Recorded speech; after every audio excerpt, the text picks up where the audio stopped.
So hey guys, it's been a minute since I came in and I think it's been about 2 weeks since I came in and did an update, and I've been getting a lot of questions about the aftercare, and I do apologize because I have not been able to. I haven't finished editing the before and afters, and I have a lot of pictures, and a lot of the pictures are like super raw. So I didn't want to, of course I want to show y'all my thing. So it's like, yeah, I got to edit all of that out. So it's taking some time for me to do that. And then I want you to kind of see like where I was before the day that I came home and like the progression, like every week. I will say that for me, my pooch is what had been bothering me the most, but it's going down. Of course, you have to always have your water on hand constantly. You absolutely have to drink a lot of water, and you have to compress. I definitely understand that, and it gets uncomfortable. Like uncomfortable when it comes to wearing these garments. I do have one on right now. I am doing where I have it on 12 hours and off 12 hours. I don't have on a full garment right now. I have on just a band. And I'm trying to slowly wean my body away from getting used to having that pressure, that compression around me, because it gets, your body definitely gets used to it. So I do want to just show you guys real quick. Yeah, and today I just threw this on, so I'll post some pictures so that you can kind of see like what I've been wearing throughout the process and me like dressed up.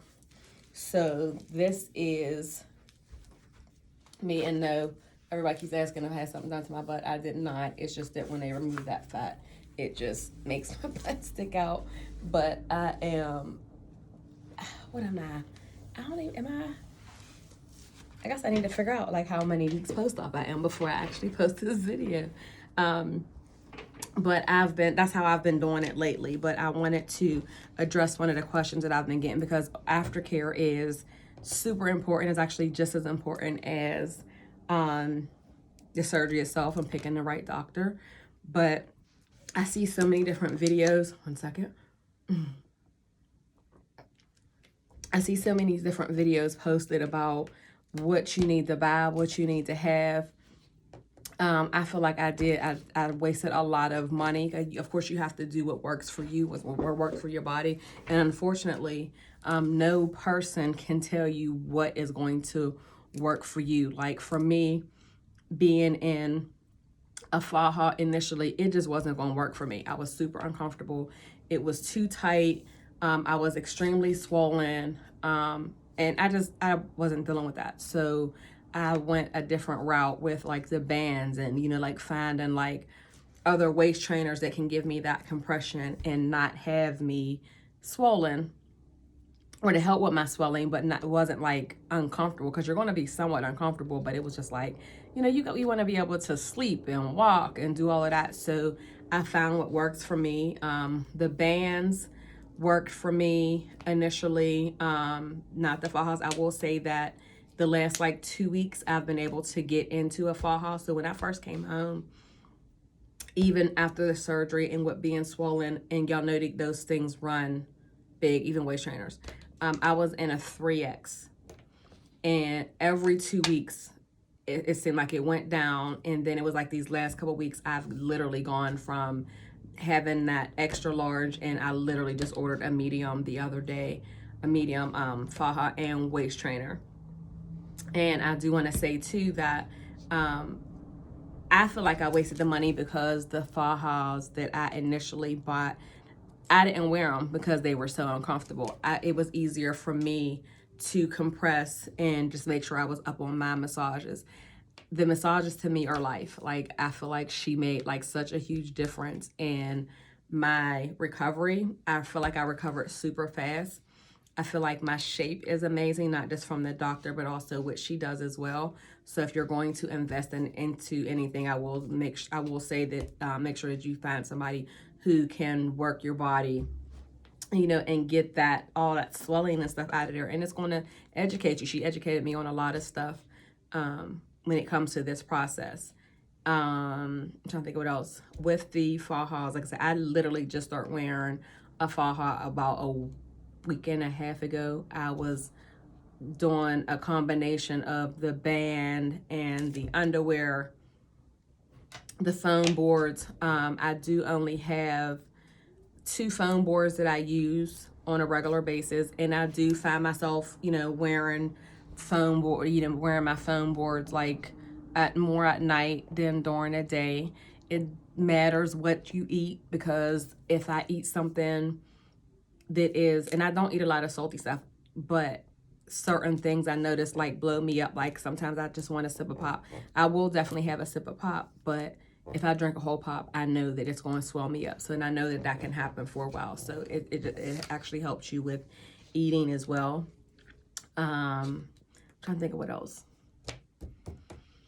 If you guys have any questions, please let me know, because it's like, so let me say this. The things that I would say that are much needed, it would be the massages, it would be a band, it would be the arnica tea, and that Tylenol for muscle, and those lymphatic drops. Like, to me, those are the things that were life for me, even with the boards. So like the boards helped because like it helps with making, with shaping and putting that band on, but you don't have to go and buy like all of these different things that they tell you need to. I mean, I personally don't think so. I will, for the like vitamin wise, you want to make sure, like I did continue to use most of the vitamins that I took prior to the surgery. My iron was a little low, so I think I was taking like Hemiplex or something like that, but I haven't even been taking that. My iron has been amazing since I've had the surgery and taken that, and then all of my other numbers have actually gone down. So like I was like pre-diabetic before the surgery, and I'm not anymore. It's interesting. The whole thing is interesting. So I'm going to do some extra research to see like how that all played a part, because I knew it was going to shape me, but I didn't realize how much of a life change it is. It's definitely emotional. The being uncomfortable, because I think, was it last week or the week before last, I literally just threw my everything across the room in my room. I was like, I don't want to put on a faja. I don't want to have on anything. Didn't want to have a band on. I actually broke out. And even with because I put a cami on before I put anything else on, I still broke out. My skin was sensitive.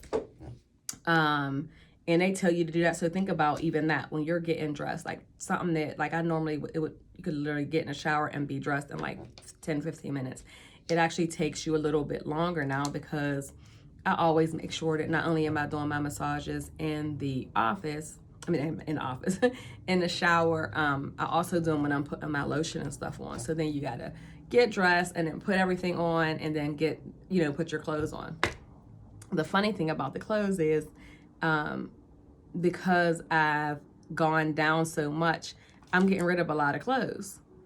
So my clothes fit down bottom, I'm like a large. Probably even, well, now, because I put a medium on the other day, but it's more like a large. But then my top, even though my boobs are big, and around here is a medium. So that is something that you might want to consider too, because if you don't have clothes, that is also going to be an additional expense. So it's definitely been, let me look at the calendar and see how long, like where I'm at with,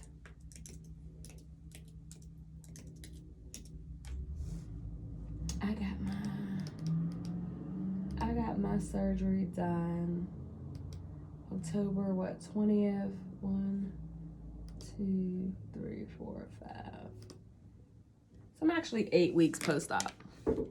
Actually, exactly 8 weeks post-op, because I would be just now getting home, the day of the surgery today. So I'm considering it up 8 weeks, and I will say that I'm also getting smaller like every week. I feel like there's more of a difference, like especially when you have on a waist trainer. I will post a link to one of the waist trainers that I really like from this body type. I did get a large, and I wore it for about a week consistently, and I needed to get a medium. And I just ordered that, I think, day for yesterday too. And I noticed that because when I'm pulling it over, like it was like it just wasn't secure enough. And I do wear my my board up under there sometimes. I also want to show you guys like what I've been wearing, what was comfortable for me. I have not worn jeans yet. I have worn regular pants, but I also had on, like, always make sure, because it's, your skin is still kind of sensitive, so you will still like dent a little bit or like mark up. So it's like, you know, when you have like, when you lean against something for too long, you'll have that indent. That's the same thing that those fall halls and stuff do to you, even with having on a cami. So with pants, same thing. So I've been wearing a lot of like 2-piece sets like this. I did get dressed a few times, so I'm going to compile a video just showing you guys how I dressed over the last couple of weeks. Yes, I did. I took my hair out because I had my braids for the surgery, and that was it.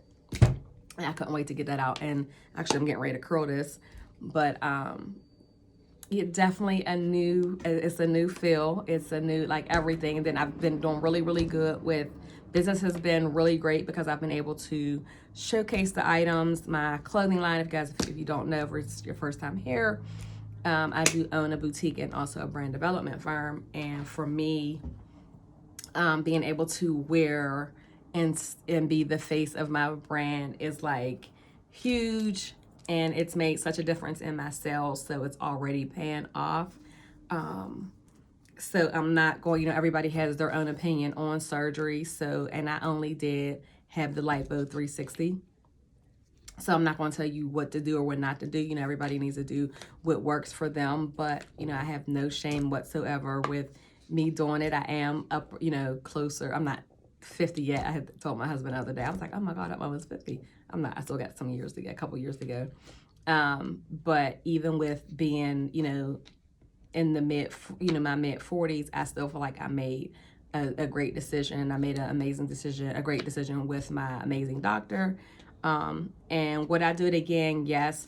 Would I do have a second round? Probably not. And that's only because I know me, you know, and I just don't want to go through that process. And again, looking back at it, it doesn't look as bad because I wasn't in any pain, but at the same time, I just, you know, I'm kind of like one and done. There's no reason, like, and if I do end up like, because you can definitely still gain weight, back to the gym. You know, I'm already, you know, I already have my stuff ready to go back into the gym. I've been doing some stuff at home already. So you just don't want to get it done and just kind of just walk away. So that's my input for today's video. And please be patient with the other content that I'm trying to put up, that I'm working on, which is the how I dressed and the before and afters, because that before and after, I just don't want it to be where I'm just putting my body all over the internet and, you know, and it's not, you know, coochie all over the place. So don't want to do that. But thank you guys so much for watching. If you want to ask any questions, feel free to ask questions. I will answer as best that I can. I appreciate you guys for watching. And again, let me know if you have any questions or anything. Make sure you hit the subscribe button because I have some other great information coming, not just for the about the surgery, but also business-wise. And that's it. Have a great rest of your day and talk to you guys later.